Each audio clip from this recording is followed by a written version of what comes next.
C'est une visite historique, hautement symbolique aussi, qui est en cours en Algérie. Le pape est reçu en ce moment même à Alger. Vous allez le voir accueilli il y a quelques minutes maintenant avec tous les honneurs militaires accueillis par le président algérien Majid Tebboune, Léon XIV, qui doit maintenant rendre un hommage aux victimes de la guerre d'indépendance.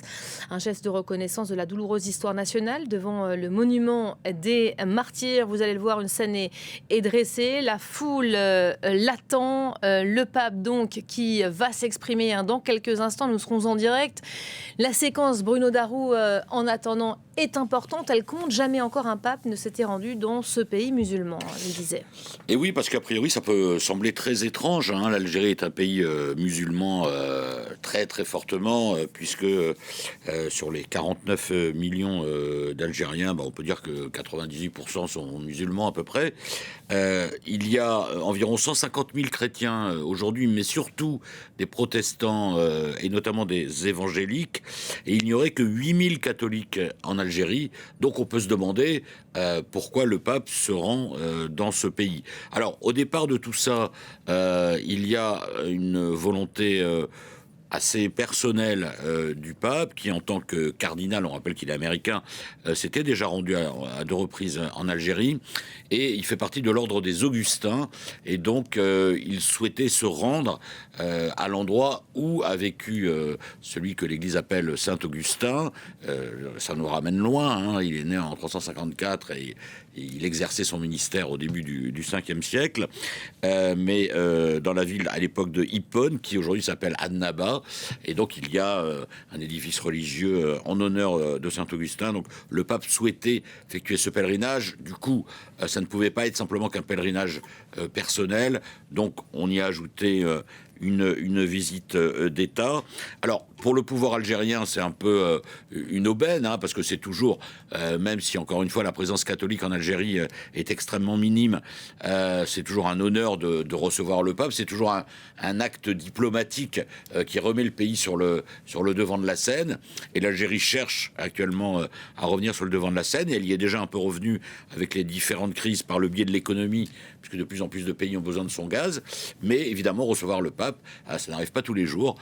Donc c'est plutôt bien pour le pouvoir algérien, avec peut-être le seul bémol, on verra, si le pape aborde la délicate question des migrations dans un pays évidemment qui est touché par ces migrations notamment. Voilà, dans un contexte international tendu, pas besoin de le rappeler, par la guerre au Moyen-Orient, la coexistence pacifique devrait aussi être au cœur du message du pape qu'on va suivre en direct dans quelques instants. Le pape qui a d'ores et déjà déclaré ce matin ne pas avoir l'intention d'entrer dans le débat avec Donald Trump, sans pour autant, je cite, avoir peur de son administration. On va l'écouter et on y revient juste après.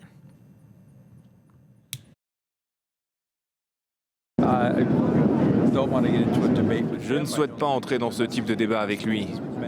Je ne crois pas que le message de l'Évangile doive être détourné comme certains le font.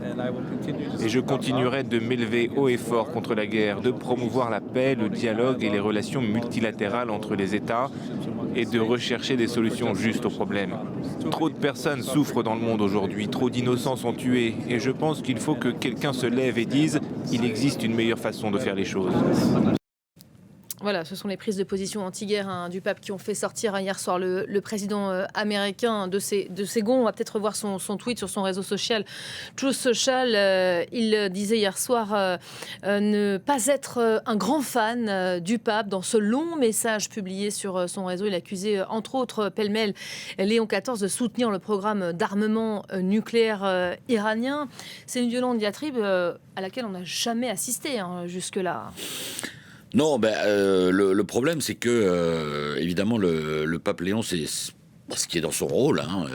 Qui est un pape américain, il faut peut-être le rappeler aussi. Mais il est américain, il a été évêque de Chicago, et il s'est élevé contre la guerre. Mais que peut dire d'autre un premier responsable de l'Église catholique, puisque c'est au cœur de la doctrine chrétienne, préférer le dialogue, l'amour, à la lutte, au conflit, etc. Donc, le pape s'est exprimé là-dessus. Ça n'a pas plu du tout, effectivement, à Donald Trump, qui a dit dans ce langage élégant qui est le sien, oui, je suis pas fan de Léon XIV, c'est un libéral.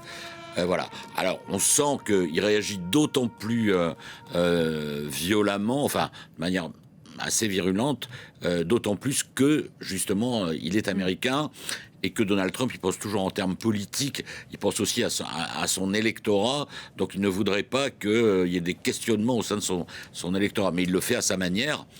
Et un mot peut-être de ce qui est en train de se jouer oui. en direct, pardon Bruno, mais là on vient d'assister à l'hommage aux victimes de la guerre d'indépendance. C'est un geste de reconnaissance qui était attendu, reconnaissance de la douloureuse histoire nationale devant le monument des martyrs.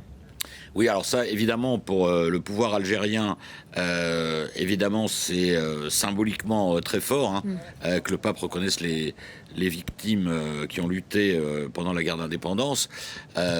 J'imagine qu'ici en France, ça fait grincer peut-être quelques dents, mais bon, le pape est là aussi dans son rôle. Toutes ces personnes qui ont souffert, qui ont été tuées pour l'indépendance de leur pays, eh bien, oui, ça a dû être négocié, je pense, de manière un peu peut-être compliquée, mais finalement, le pape va leur rendre hommage. Donc, il ne faudrait pas évidemment qu'il y ait pour le pouvoir algérien une instrumentalisation de cette reconnaissance des souffrances du peuple, parce que le pape, lui, il est dans une démarche purement empathique et fraternelle de reconnaissance de ses souffrances.